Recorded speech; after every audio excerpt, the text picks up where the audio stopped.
பாசமுள்ள கும்பராசினியர்கள் அனைவருக்கும் வணக்கம். தை பிறந்தால் வழி பிறக்கும். எம்பெருமான் சிவனின் ஆசிகள் அனைவருக்கும் கிடைக்கட்டும். இந்த பதிவை முழுமையாக பார்த்து உங்களுக்கு பிடித்திருந்தால் சிவவாக்கு சேனலை சப்ஸ்கிரைப் செய்ய மறக்காதீர்கள். அதோடு வீடியோவை லைக் செய்து அனைவருக்கும் பகிர்ந்து உதவுங்கள். உங்கள் மதிப்புமிக்க ஆதரவிற்கு மிக்க நன்றி. உங்களுக்கான தை மாத ராசி பலன்களை பார்க்கும் முன் இந்த மாத கிரக நிலைகளை பார்த்துவிடலாம்.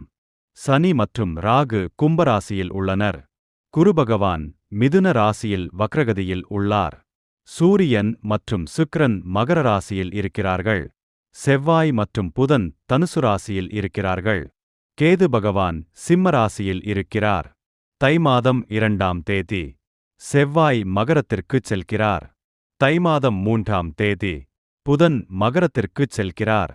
தை மாதம் 23ஆம் தேதி சுக்கிர பகவான் கும்பத்திற்கு பெயர்ச்சியாகிறார். கும்பராசிக்கு ஜென்மசனி பலமுழந்துவிட்டதால் ஜென்ம ராகுவால் விபரீத ராஜயோகம் உண்டாகும். குபேர சம்பத்தை அடையப் போகிறீர்கள். உங்கள் திறமைகள் வெளிப்படும் காலம் இந்த தை மாதம்.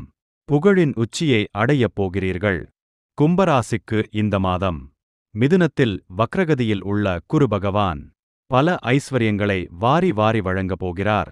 கடல் கடந்து செல்லும் யோகத்தை கொடுப்பார். பலமுறை முயற்சித்தும் கிடைக்காத வெளிநாட்டு வேலைகள் சிறியதாக முயற்சித்தாலே உடனே கிடைத்துவிடும். தொழில் வியாபாரம் உத்தியோகம் எதுவாக இருந்தாலும் உங்களுக்கு அசுர வளர்ச்சிதான். அரசு வேலைக்கான முயற்சிகள் அனுகூலமாகும். அனைத்து துறைகளின் பணியாளர்களுக்கும் முன்னேற்றம் உண்டு. எப்போதும் புத்துணர்ச்சியோடு இருப்பீர்கள். கும்பராசிக்கு இந்த மாதம் சூரியன், செவ்வாய், புதன் மற்றும் சுக்கிரன் நால்வரும் மகரத்தில் இணைவது சிறப்பானது அல்ல. உறவினர்கள் மற்றும் நண்பர்களிடம் எச்சரிக்கையாக இருக்க வேண்டும். தேக ஆரோக்கியத்தில் மிக மிக கவனம் தேவை. சகோதர சகோதரிகளிடம் விரோதம் உண்டாகலாம். விட்டுக் கொடுத்துச் செல்வது நல்லது. வாகனங்களில் செல்லும் போது எச்சரிக்கை மிக மிக அவசியம். இவையனைத்தும் பொதுவான பலன்களே.